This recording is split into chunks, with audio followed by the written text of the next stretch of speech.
Being the 100th anniversary movie for Disney, it was forgettable.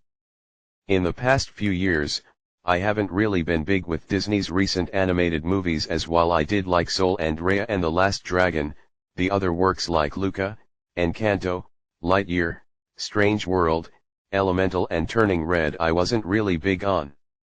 Wish, being the 100th anniversary for Disney, manages to be bland and boring at its best. Throughout, the animation is solid as there are some good colors, solid structures, and designs. There are some good musical instrumental backgrounds as well. I do appreciate that the story isn't based on a sequel, remake or something that already exists and Disney tries to introduce new characters and settings. But the issue is that the narrative is way too familiar from other stories and it lacks the creativity, energy, and charm of the good old Disney princess movies, which makes it pretty difficult to fully engage with emotionally or to care for. The lack of energy and bland style causes the characters to not be investing as well, since none of the characters were engaging or interesting at all.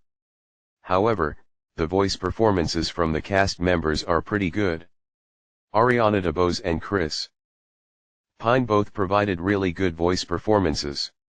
Including Alan Tudyk, as Tudyk is great as usual with his voice works. The animation, as I mentioned, it's solid as the design models, colors, and movements are pretty good.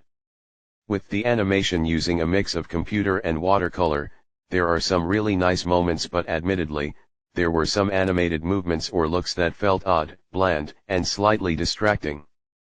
The dialogue is pretty clunky, the direction was boring, and the singing or musical moments.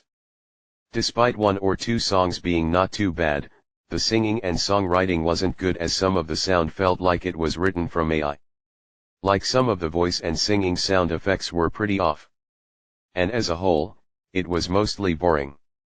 For this being the 100th anniversary movie for Disney, it's quite embarrassing, since there could have been any other movie that could have been pretty fun and all, but it seemed Disney decided to go with the bland route.